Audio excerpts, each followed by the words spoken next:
Good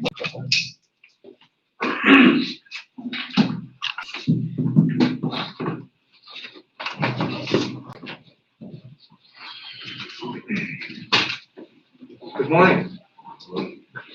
All right, I will declare a quorum and call the meeting to order. Are we rolling, Stephen? All right, good.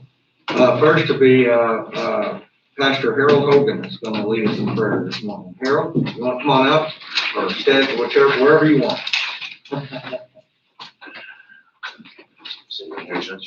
Yes, sir. How you doing?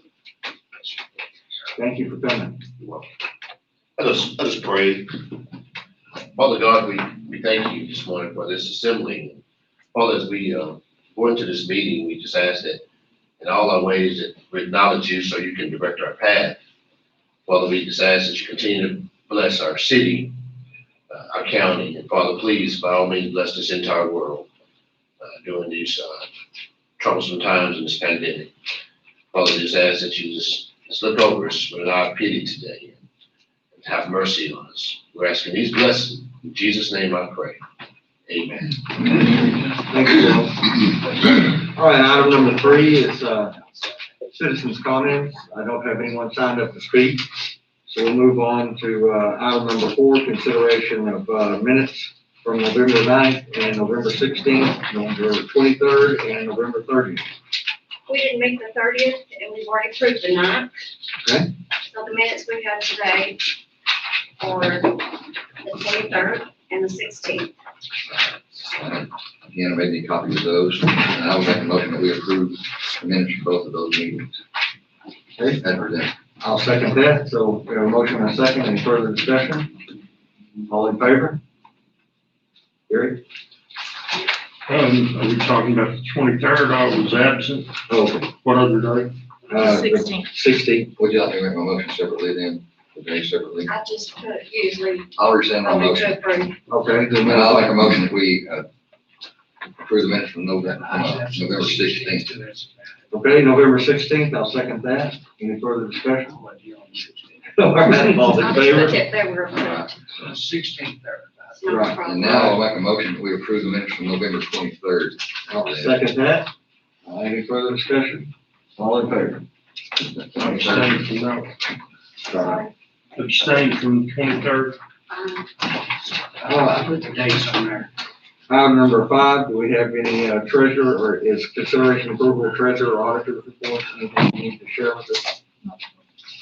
And Ann wasn't going to be here this morning, so I'll come back to item number 6, reports. Sorry. Good, I was agreeing with you there. Item number 7 is appropriate action on our consent agenda. 7A, real quick, is consideration of possible approval of action regarding the burn ban. Commissioner Kelton. I presume the fire needs to stay on, and then that brings us back in our precinct. I think it needs to stay in place myself. So there'll be no action, it remains on. Gentlemen, y'all good with no action? All right, so there'll be no action on 7A. 7B, Lisa, are you out there? Come on up, Lisa. Lisa Dick from the Brown County Health Department is going to give us a COVID update.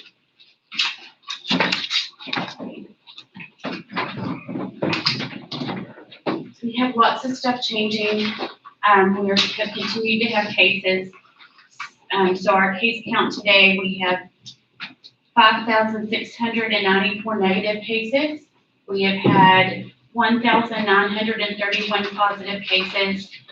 We've had 45 deaths, and we have 361 active cases. So kind of those changes, summary from the last time that we met 2 weeks ago. We have 489 negatives, 300 positives. We had 358 recover, and we had a decrease in active cases by 50. And then we also had 5 additional deaths during that 2-week period. So the ages of those deaths, there was a person, one in their 60s, one in their 70s, 2 in their 80s, and 1 in their 90s. 4 were from nursing home facilities, and 1 was a community member that lived at her residence. So by my calculation, that puts us for our county at 1 death per around every 860 residents. I had it done a little bit differently. I don't know if that helps y'all, but our rate is 0.12%. Right. And the state's rate is 0.07%. I was looking at it for population. Right, yes, and that kind of, that, you can get that from there. And then I also brought y'all a chart that just shows the increase of cases per week, and I think I did that last time. And so, can I keep one of those, please? Sure.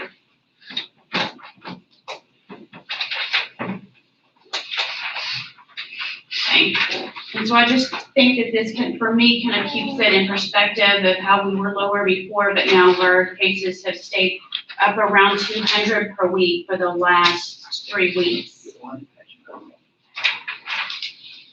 So I think that that is a significant amount of increase for a community our size. We started over at the 15% threshold, last week? So yes, and so what that does for us is that right now, today, is day 6. So if we continue through today and then tomorrow, that would bring us to the 7 days that would, and then we would be rolling back to the tighter restrictions of 50% capacity in our businesses, and some businesses like bars that don't serve food would need to close. If our numbers stay where they are, or? Today and tomorrow, if they stay above the 15%. Hospitalizations, last I looked, were 18, is that right? Today we had 15, Okay. so we are, it's kind of moved a little bit. Some days it's higher than others. Problem is, we're in the same district as Adelaide, right? Yes, but I think that we're a pretty heavy contributor to those hospitalizations. And so I think that we need to be very mindful of that. Per population, we are right up with Abilene. Now, I understand that Abilene's transferring COVID patients from there to here. I'm not sure what happens with that. When I know that in the past, I've definitely been aware that we have had COVID patients that have been in other facilities, mainly because they need additional care that we can't provide here, or in the past we haven't. I know that we're keeping more of ours here since Hendrick has been here, because they have been able to bring in some needed equipment and nursing staff that weren't available before. So I think that that kind of works both ways. I don't think we're filling our hospital with patients that aren't ours. Most of the patients, we get a list every day. Those are patients that we're following from our county, the majority of them. So. Any other questions, please? Thank you, ma'am. Welcome. As always, appreciate it. And I'll let you know the moment I find out something tomorrow. Okay, perfect. All right, sorry. I was saying, Oh, okay. I'm sorry, I don't mean to interrupt you. Item number 7C is the Sheriff's Office consideration approval of employee changes. I see Chief standing there, so. Can you sign this? It's from last week that nobody signed.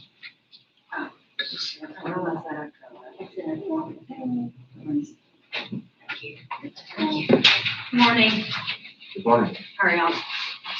Okay, I'm back again. Morning, Becky.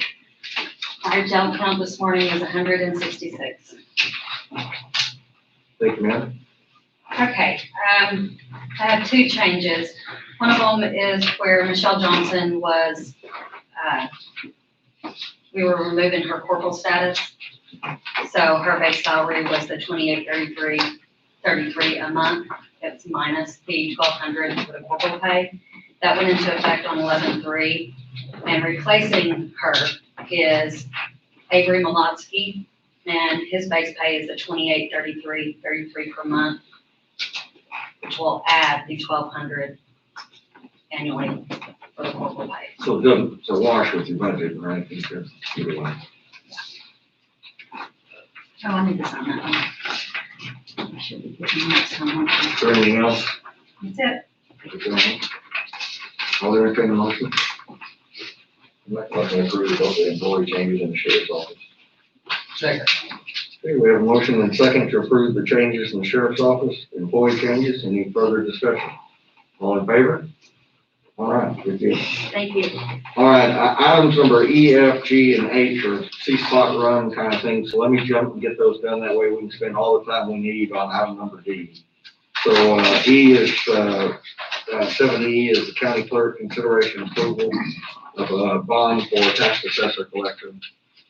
The bond of the tax assessor collector has to be go through the state comptroller, Yes, ma'am. so therefore it has to be approved in open court. Yes, ma'am. And so that's just why this is, I'm bringing this before you today, is for you to sign, Judge. I'll make a motion, we approve the, oh, sorry. Is this the bond that would take effect January 1? No, it's one that's, I don't know how it's August 31st. It runs I through the don't know. state's fiscal year. It's dated August the 31st. The bonding company just sends these to me, but this one, it says January 1st, 2021, but it has to be mailed to the comptroller.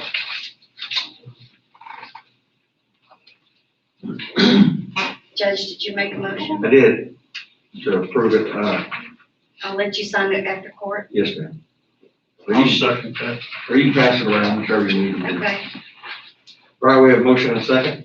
Any further discussion, gentlemen? All in favor? All right, that passes. Item number 7F is consideration and approval of travel to DC tomorrow for, I'm gonna attend the vaccine summit at the White House, and hopefully I've been in contact with Lisa. Hopefully I will come back knowing what vaccine our area of the state will get, so then we can begin further preparations for that. So I guess 7F is to approve that and then I pay for it on my credit card, so the one following it is simple reimbursement. And it would come out of my training fund. And also I do get training hours, I'm told, so, since, all you gentlemen went to, the conference in Abilene and I was with my bypass surgery, I didn't get to go, so I need to make up some hours. Well, I was wondering, is that something that can't be paid from the COVID fund? Bob was checking on that, I would think so, yes, but if not, I have plenty of money in my training fund to cover it, but I would think, that because I didn't go anywhere, and probably didn't go anywhere this year. But, other than this, but Bob's checking, he's called up to. I know that they canceled the in-person training in Geneva and that's it. Right, yeah. So, The only thing I have to say or question about it is, you could watch this summit online. You wouldn't have to travel to Washington to get it. It wouldn't cost the taxpayers any money. If it can be, the travel can be attributed to the COVID fund, then I'm all for it. But I'm not for spending any Brown County taxpayer money to travel to Washington for something that you can get it online. Because the email I have right here, it says you will be able to view this summit live if you click here. can you get the credit hours if you do it? Well, It doesn't say anything about. No, I had to call down and they told me if I was going, I could get the hours. I didn't think about asking online, but regardless, I've already paid for it. I'm going.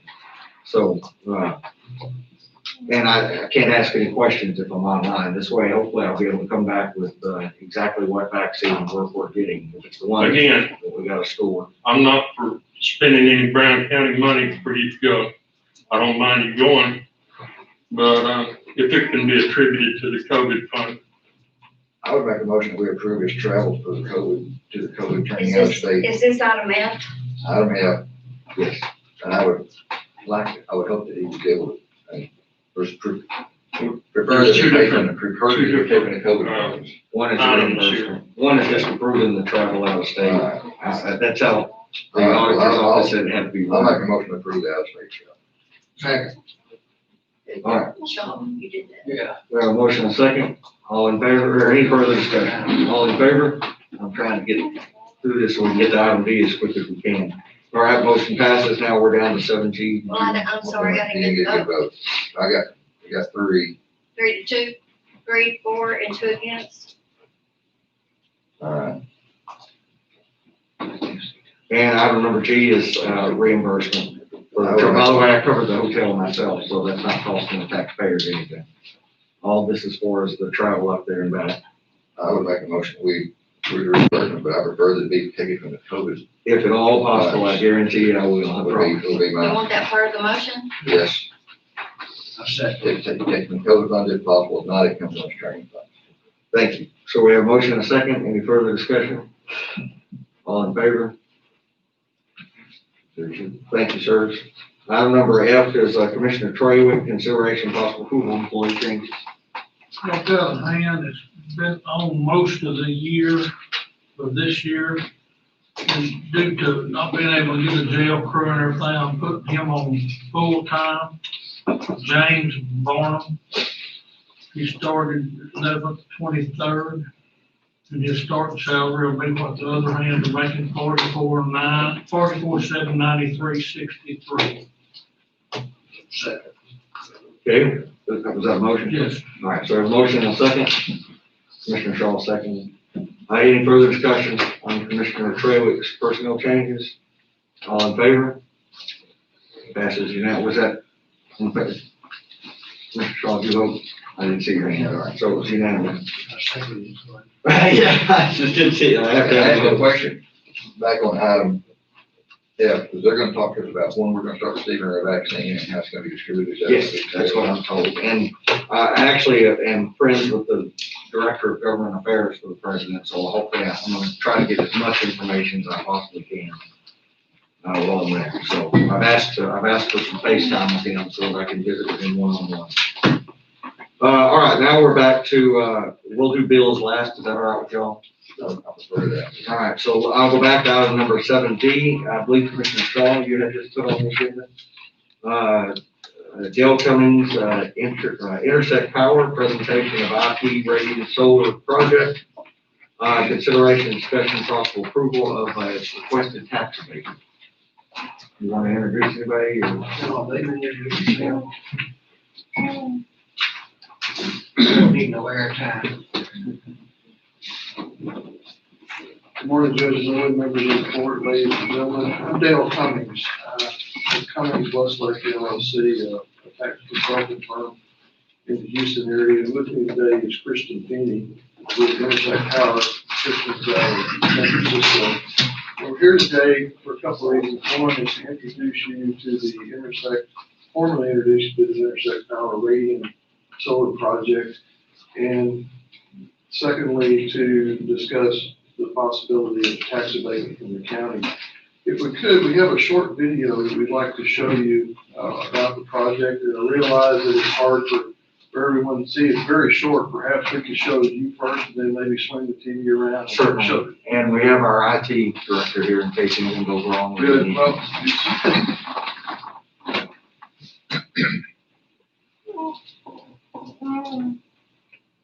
okay, I think we're ready. I'll turn this. We'll play it again for the audience afterwards.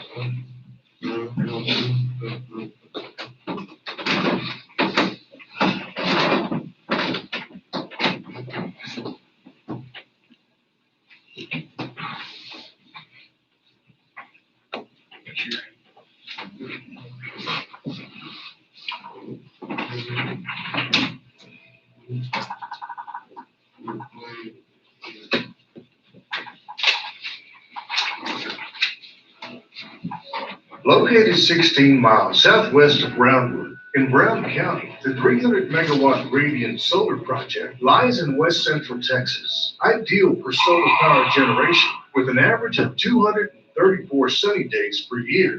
As a clean infrastructure developer, owner, and operator, Intersect Power is proud to develop a local solar resource to bring efficient, low-carbon energy to Texans. The Radiant Solar Project will produce approximately 830 gigawatts of power per year, which can power nearly 60,000 homes. The power generated will tap into an existing nearby substation to the south of the site, so it won't require long transmission lines to connect to the existing grid. Located out in the country, the project will be minimally visible to the general public. Surrounded by trees and tucked away behind rolling hills, it is fenced off and set back from major roads. As seen here on County Road 586, the low-lying project will be obscured by natural vegetation, Careful considerations are made during the planning and design process to ensure that natural habitats and waterways are avoided and any disturbance to wildlife is minimal. More than 300 jobs will be created during construction of the project, and there will be 2 local permanent jobs during operations.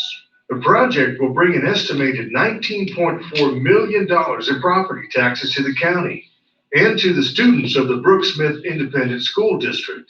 These revenues can be utilized at the county's discretion for general county purposes, such as building and maintaining roads and bridges. Increased tax revenue to Brooks-Smith ISD will help the district overcome existing and future financial challenges. The Radiant Solar Project helps enable Texans to be a leader in new energy technologies while delivering clean, affordable power to the local community for current and future generations.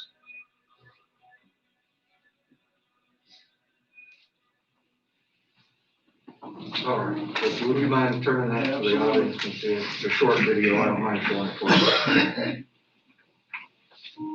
I want to make a correction, sir. That is not County Road 586, that is state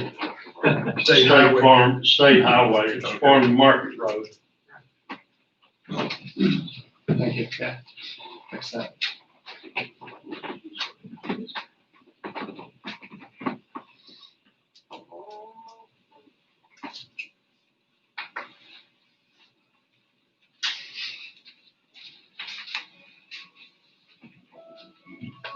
Located 16 miles southwest of Brownwood in Brown County, the 300 megawatt Radiant Solar Project lies in west central Texas, ideal for solar power generation with an average of 234 sunny days per year. As a clean infrastructure developer, owner, and operator, Intersect Power is proud to develop a local solar resource to bring efficient, low-carbon energy to Texans. The Radiant Solar Project will produce approximately 830 gigawatts of power per year, which can power nearly 60,000 homes. The power generated will tap into an existing nearby substation to the south of the site, so it won't require long transmission lines to connect to the existing grid. Located out in the country, the project will be minimally visible to the general public. Surrounded by trees and tucked away behind rolling hills, it is fenced off and set back from major roads. As seen here on County Road 586, the low-lying project will be obscured by natural vegetation. Careful considerations are made during the planning and design process to ensure that natural habitats and waterways are avoided and any disturbance to wildlife is minimal. More than 300 jobs will be created during construction of the project, and there will be 2 local permanent jobs during operations. The project will bring an estimated $19.4 million in property taxes to the county and to the students of the Brooks-Smith Independent School District. These revenues can be utilized at the county's discretion for general county purposes, such as building and maintaining roads and bridges. Increased tax revenue to Brooks-Smith ISD will help the district overcome existing and future financial challenges. The Radiant Solar Project helps enable Texans to be a leader in new energy technologies while delivering clean, affordable power to the local community for current and future generations.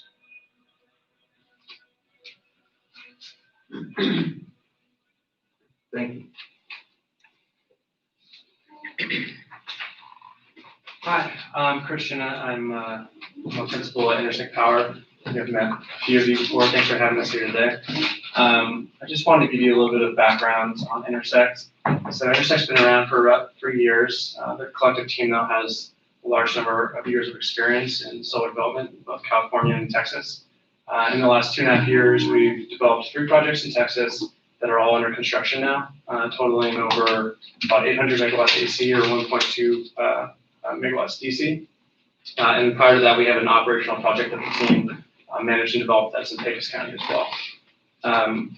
This Radiant is one of 6 projects that we currently have in the queue in Texas, and about one of 5 projects that we're actively developing. The goal right now is to focus on 3 projects. This Radiant project is definitely at the top of the list. We have completed a large number of studies. We've done full geotechnical analysis. We've done wetland jurisdictional delineation to ensure that we're not encroaching on any waterways, full biocultural analysis as well. And then we've completed some of our preliminary designs. That is all to say that we really like the site. Overall, it designs really well, and we're hoping that we can make a contribution to the local community, to the school district. So that's basically it, and I'm here to answer any questions that you have on any studies that we've done or anything related to the project. Sure, so 19.4 million over how many years y'all figuring that over? Yeah, that was my question. That's a little misleading. Yeah, so that was over the 35-year period. 35 years? Yeah, I mean, it's a little conservative, to be honest. It could be more like 40 years. But that gives you a pretty realistic number. That's a light. 19.4 on your average would be over 4 decades. Yeah, 3.5 decades. And then it could be more if the project life is a little bit longer. What would keep it from being longer? Normally it's a decision that's made at that 35-year period to determine whether or not the modules have degraded enough that they're worth replacing, or do the inverters or high voltage technology does it need to be replaced, or is it worth just removing the entire project?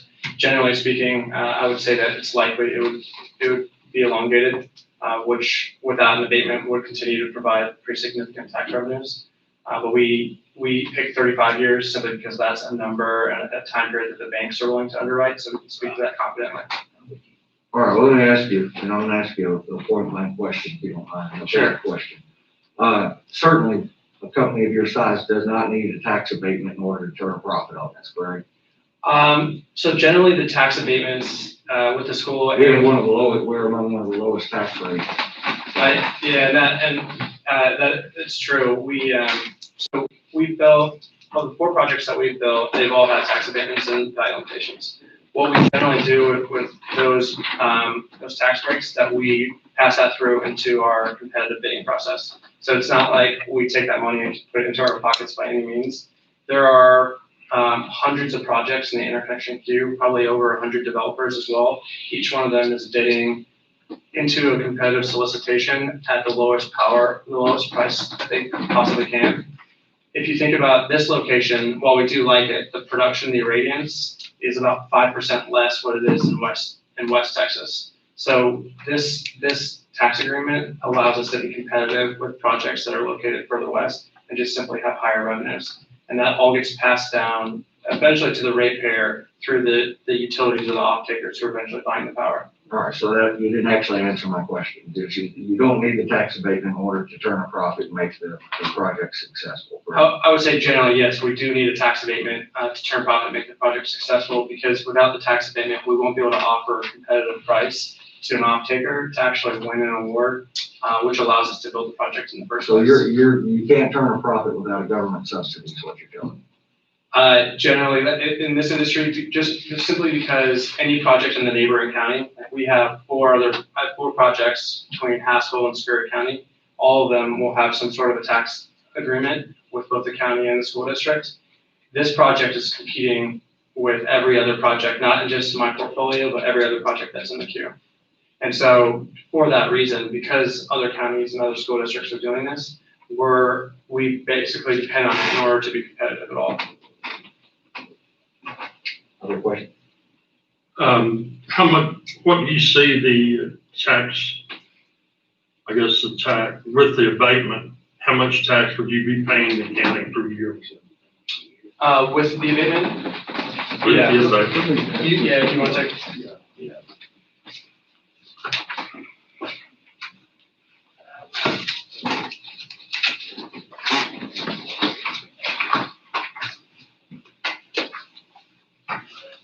So I can answer that directly. It's on page 9. Thanks, sir. Give you guys a second.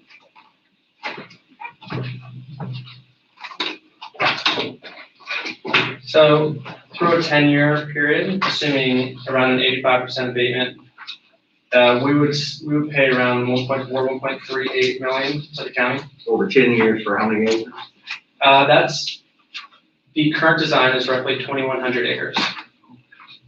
And I even think that our current land use assumption here, without the project, I think the county would, receive around 19,000. And I think that that's actually over maybe even a 3,000 acre, area. So regardless, it's a pretty significant increase over that 10-year period. So there's a green flag in your handout back there. It's an analysis that says, and we're using 3,000 acres here. But basically the 3,000 acres in the project at your current tax rate and the current ag value generates $1,717 a year in taxes to the county. Over 35 years, that's about $60,000. What we've modeled is, again, this is an 85% abatement, our model. We're not, the abatement is negotiable.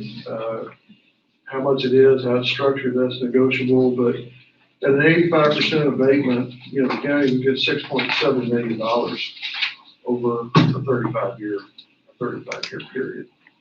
So it's a significant increase That's from y'all tax deals, I mean. Yes, Yeah. yeah. What about the landowners that have, agricultural departments, will they still have to pay taxes if y'all just gonna cover that? Well, I think what's gonna happen is if it's put to use for a solar farm, typically what happens is the appraisal district comes in, there's a change of use, and so it's not ag value Yeah. anymore. Right, So taxes go up. I suspect that in the lease agreement, we're gonna pay for that. okay.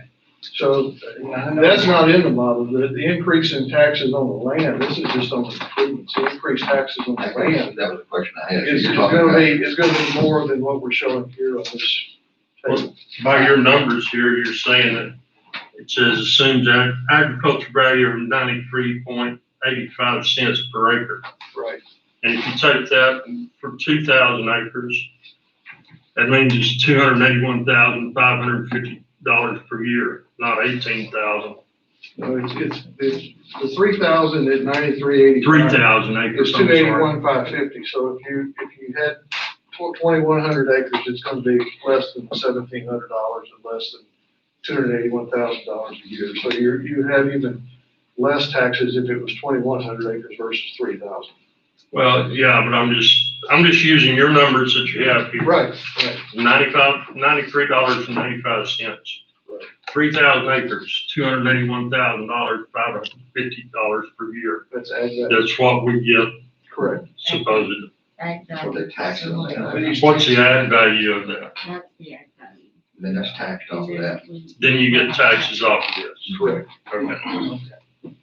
That's where this 18,000 comes in. Okay. So what will the value of the land go up to if it's no longer ag use or that's hanging on in? That's not included in their hat. Do you know that number? Saw that money back there. No, I do not know You that. don't know that number, okay. So there's that's something that they had when you find it. Well, so there's increased tax revenues, not only from the improvements, but Okay. from the change in use of land. But you're willing to pay Brown County $137,000 per year in taxes for 10 years. Well, you said 10 years, we're gonna get $1,378,000. So per year, it's $137,000 per year in That's what taxes. the average. On average, What you'll pay each year for 10 years. Right, And yeah. again, this is assuming an 85% abatement. Well, this is your perspective. It is, it's our perspective, yeah. Okay. It's our model. What are you paying for land? How much are you paying to lease land? We're not allowed to speak to that. That's confidential in all of our agreements. You're Well, asking it's us, $450 per acre, Sorry? $450 per acre per year. you're asking us for an abatement and you're telling us something's confidential. Well, that part, I and now the part have a between the landowner and that company is not our. Yeah, strong confidentiality provision. That's not our business. That's not our business, but you're willing to pay $900,000 a year to lease land, but you're only willing to pay $137,000 a year in taxes. So everything is really gonna be determined by just competitive rates, right? So if we went to the landowners and said, could we pay you half? They would say Well, no, probably and then we just wouldn't have a run back and project. At the same time, if we went to the landlord and said, can we pay you double, we also would never be able to develop a project because it wouldn't be competitive with a neighboring project. And I hope you know none of the questions are directed personally. No, I I know. understand that, but also the thing to look at is you're looking at the abatement in the 10-year period. And if you look at, once the abatement's over, the tax revenue is $253,000 and it declines as the project depreciates to $168,000. So you have a long lived asset, here, and you can only do an abatement for 10 years. And if they do improvements during that time period, Those wouldn't be that abated. takes up at the end, we'll take that up at that point. So if the commissioners do not approve an abatement, I'm going back on the questions that I asked you, then you're scrapping the project. I won't say definitively, we will do what we can to keep developing it. I will say that I'm not aware of a single solar project in Texas that's been built without one. And I can say that, without the abatement, our other projects in our portfolio become more competitive. Well, those aren't our concern. No, Our I concern know is that, but Brown and I understand that. I guess, what I'm saying is that I understand what you're saying. Yeah. I'm just saying all of us here are elected to look out for Brown County, not other projects. Well, but, on the other hand, Judge, it is in your interest to incent this project to be here. I mean, the alternative is $50,000 a year in taxes over 35 versus in our model, 6.7. Well, there's a great deal more that goes into play than just the numbers, so I hear what you're saying. And yes, I've looked at those, but there's a lot more to it than that. So, I'm not willing to vote for a tax abatement today, but I'm not willing to say, no, y'all going about your business somewhere else. I think this opens up a negotiation process. You've drawn up this prospectus to benefit you, not to benefit Brown County. We're getting a little bit of fit in there. I understand that. But it's now our turn to go and hire a consultant to see what we can best do for Brown County. So somewhere between us and y'all is a middle in there somewhere that we will have to negotiate to. That sound reasonable? It does. Is that fair? It does. And really what we wanted to share with you today is before you can do a tax abatement agreement, there are some things that have to happen from a process standpoint. yes. If you look at, there's a process tab in your handout with a list of items that has to be done. The green tab that says process on it. And there's essentially 8 steps. The first thing you have to do is pass a resolution that says you want to participate in tax abatement. We're not at that point yet. I understand. We're just asking you to start the process of putting yourself in position. The negotiation to the tax abatement, I think, kind of runs concurrently with you all taking action to put yourself in position to do a tax abatement. That's ultimately where we end up. But you have to pass a resolution to participate in tax abatement. You have to have what are called guidelines and criteria for tax abatement. It's a general rules of the road that says we'll offer tax abatement under certain circumstances. And having guidelines and criteria and abatement policy in effect doesn't mean you have to do abatement for anybody that comes along.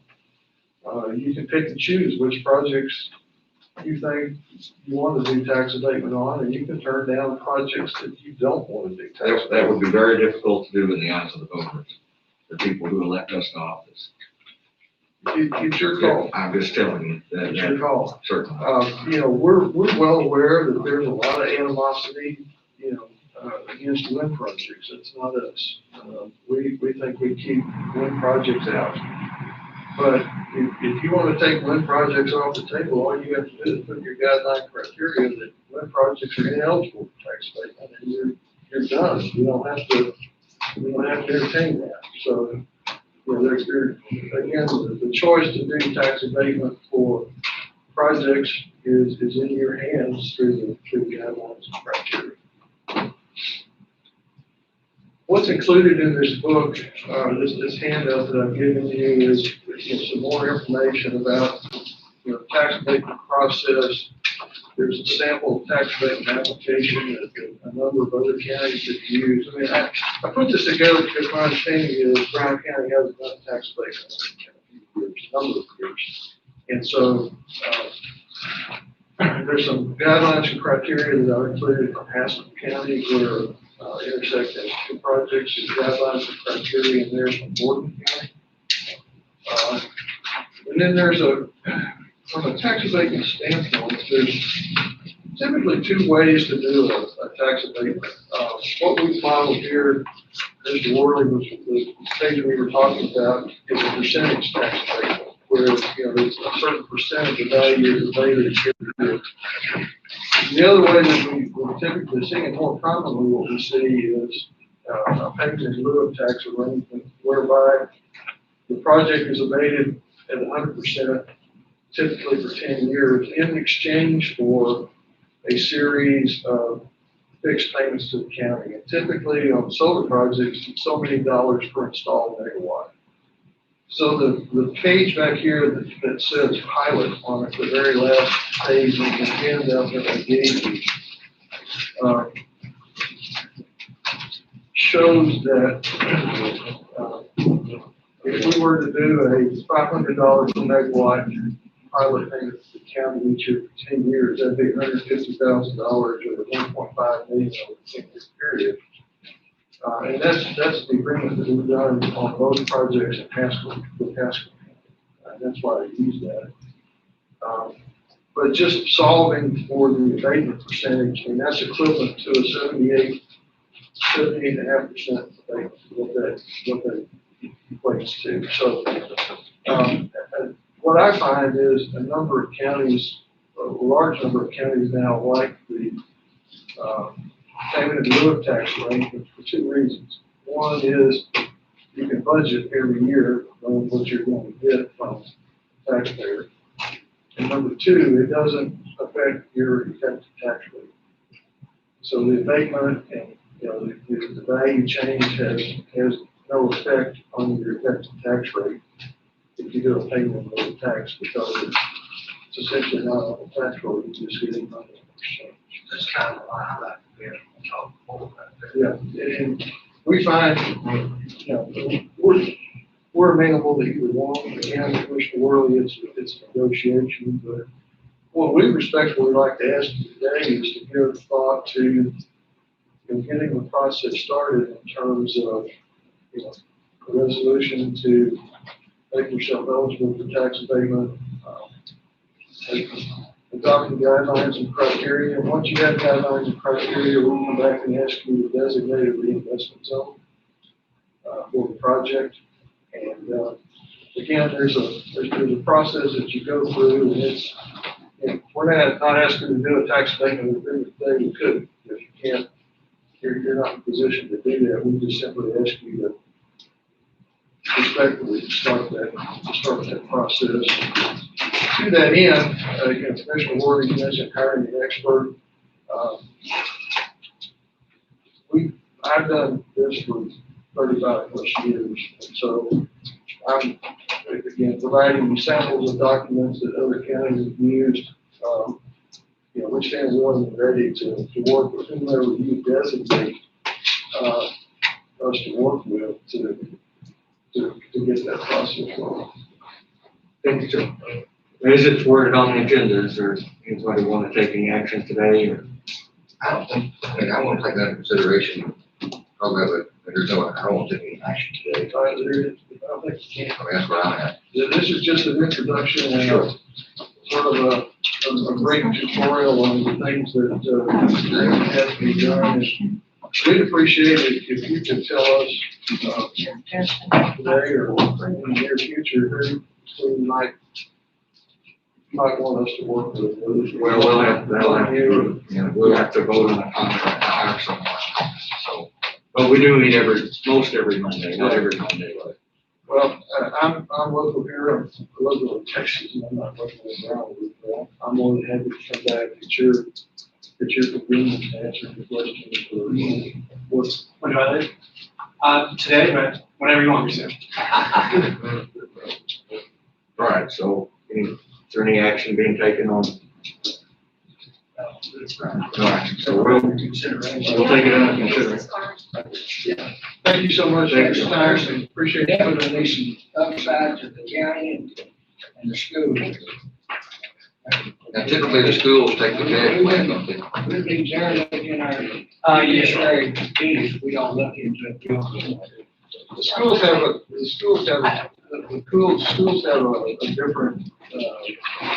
different incentive. It's under chapter 313 of the tax code, so what they can do looks a lot different than what you do. So the school can do it, and the county not? I mean, Well, the school district can do an agreement under chapter 313 of the tax code. It's called a value limitation agreement. And that has a lot of oversight from the state controller's office. But counties and other special districts that aren't school districts can do tax abatement under chapter 312 of the tax code. So, the agreements are different, the process, the agreement is different. And the biggest difference in the process is the agreement with the school district has to go through the state controller's office. The state controller actually has to approve that agreement itself. So, we've done the agreement with Brooksmith ISD. Now we're asking you all for help. The school's by far the bigger number, right? It is. Like 2/3. I can tell you that, the school district is very excited about this project. We've already made, one payment to them in return for that agreement. So, Brooksmith ISD is struggling and this, to them, is a really big deal. But again, even if we don't give an abatement, there's a good chance that you're gonna put the project in anyway. So that's not what you said earlier. I would say, well, so I guess to be clear, if there's a very low, it's a probably minor. They never knew on what it did. I think it's highly unlikely that the project would move forward without it. It would be a disservice to the landowners in the community to say that we would just give up like that, but, that's the likely scenario. Okay. I'll reserve my comments for next time. All right, thank you, gentlemen. Thank you. All right, next we have, item number 6 is pay and bill.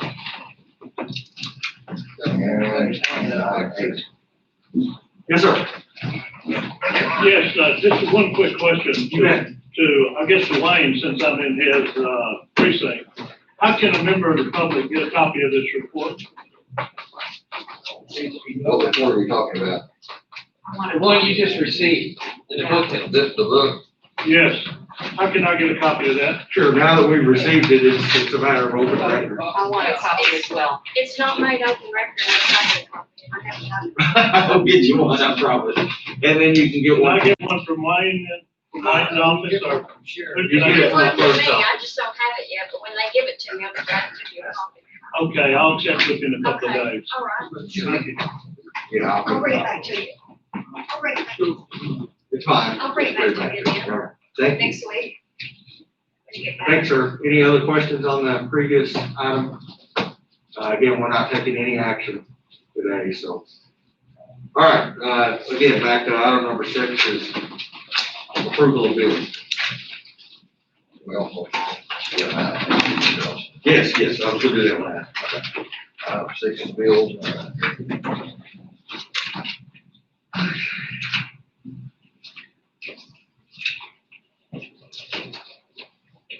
I've already gone through them, I'm okay with it.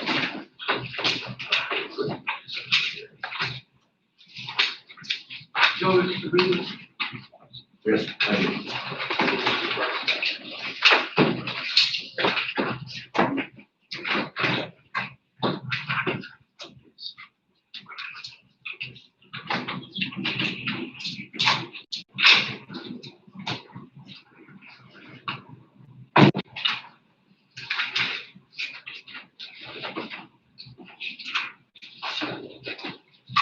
Mr. Worley, can we give you a copy?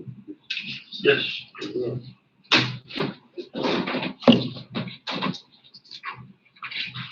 good? Oh, I'm sorry, I can't see his hands from here.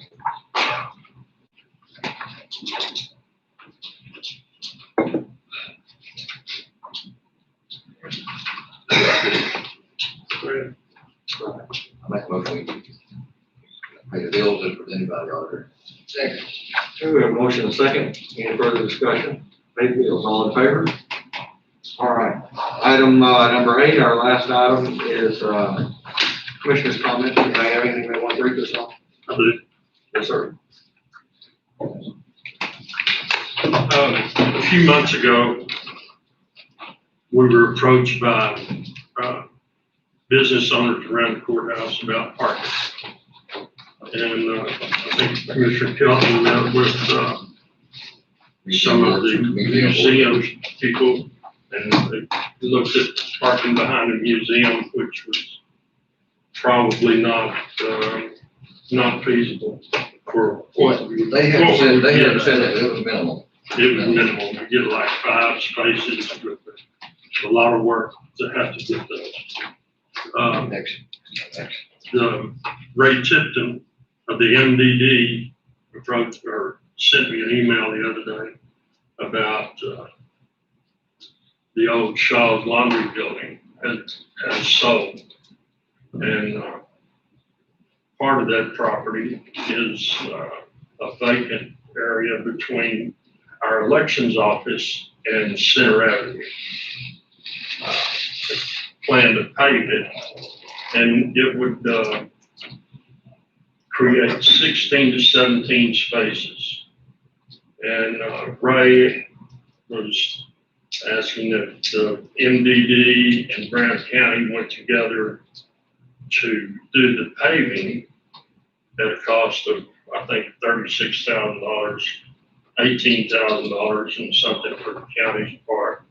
But anyway, we create, like I said, 16 to 17 spaces, but the owner of the property would declare that parking lot as public parking for at least 10 years. And that this might help alleviate some of the parking around the courthouse. And but anyway, it's just something that we could think about. Don't have anything on the agenda about it, just inform you that that's what I've been gotten emails about. You know, if the city's taking any action at all in this year? No, we can't take any action. The city hasn't either. They're getting rented like we are. I have talked to Studying like we are. this dilapidated building behind us, just the one that used to be the attorney's office.